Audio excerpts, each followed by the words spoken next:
خشتەی موچە ئامادە دەکرێت و دەست بە دابەشکردنی دەکرێت. ئەندامێکی سەرکردایەتی یەکێتی سزای زیندانیکردنی بەسەردا سەپێنرا. شەڕی نێوان پارتی و پەکەکە دەست پێ دەکات. سڵاوتان لێبێت تا بەنجاف و سێ هەواڵتان پێشکەش دەکەم.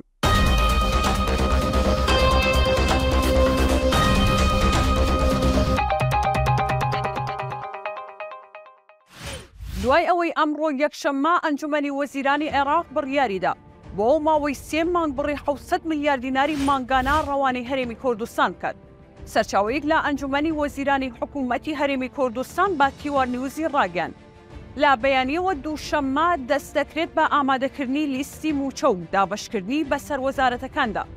ئەو سەرچاوەیە ئاماژەی بەوەش کرد کە ناردنی بودجە بۆ ماوەی 3 مانگ بەمانەی ئەوە نایەت دواتر ڕابگیرێت.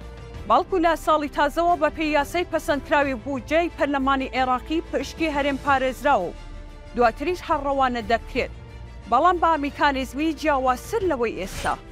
دوای زیاتر لە 4 ساڵ دوجار دادگای تاوانەکانی کەرکووک دۆسیەکی لە بەرژەوەندی دەستەی حەشتی شەعبی و ئەمینداریەتی گشتی ئەنجومەنی وەزیران دژ بە محەممەد عوسمان ئەندامی سەرکردایەتی یەکێتی یەکلا کردەوە. با پێی بڕیارەکە محەممەد عوسمان ناسراو بە حەمەسوود با 6 مانگ زیندانی سزادرا، بەڵام دادگا بەهۆی تەمەن و نەبوونی پێشینەی تاوانکاری جێبەجێکردنی سزاکەی ڕاگرت. محەممەد عوسمان لا پۆستێکدا ڕوونی کردوێتەوە کە دۆسیەکە بۆ سەردەمی دوای 16 ئۆکتۆبر دەگەڕێتەوە کە ئەو کات پەرلەمانتار بۆ لە کۆنگرەیەکی ڕۆژنامەوانیدا باسی پێشێلکاریەکانی هەردوو قەزای خورمات و داخۆخی کردووە و بەو هۆیەوە حەشتی شەعبی بە تۆمەتی نەوزڕاندن و شێواندنی ڕاستیەکان سکاڵایان دژی تۆمار کردووە. محەممەد عوسمان بەوە ناسراوە کە نیشتمانیانە بیر دەکاتەوە زۆر جار لەسەر کەیسەکانی کورد لە کەرکووک بێڕەچاوکردنی بەرژەوەندی و مەترسیەکانی با پێشەوانەی سیاسەتی حیزبەکەی بەرگری لە مافەکانی میلەتەکەی دەکات.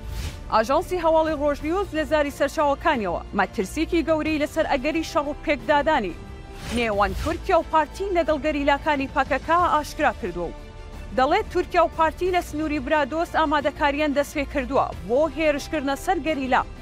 ڕاشی دەگەێنێت بە ناوی پاسەوانی سنوورەوە هێزێکی زۆر بە چەکی قورسەوە براوتە ناوچەکە و تا کاتژمێر 4 ئێوارەیە مۆڵەتیان بە خەڵکی ناوچەکە داوە کا چۆڵی بکەن و پێیان وتون شەڕ ڕوو دەدات. بەو هۆیەوە نزیکەی 2000 خێزان ئاوارە بوونە. ئاژانسەکە ئەوەشی باس کردووە ئەو هێزە زۆرەی پارتی کە لە 13 ئەم مانگەوە لەگەڵ هێزەکانی پاسەوانی سنووری ژێر دەسەڵاتی خۆیان با زیاتر لە 200 زرێپۆش و تانک و ئۆتۆمبیلی سەربازی و چەکی قورس و زیاتر لە 1000 چەکدار بەرەو کوێستانەکانی برادۆست ڕۆیشتون و لەوێ جێگیر بوون. ئەوەشی ئاشکرا کردووە سەرەتا ئەو هێزا لە ژێر ئاڵای عێراقدا و بە ناوی پاراستنی سنوورەوە لە ناوچەکە جێگیر بوون و نزیک بوونەوە لە هەرێمەکانی پاراستنی مەدیە کە گەریلا دەیان پارێزێت. پاشان لە شەوی ڕابردوودا دەستیان بە ئامادەکاری کردووە بۆ هێرشکردنە سەر گەریلا لە هەرێمەکانی پاراستنی مەدیە.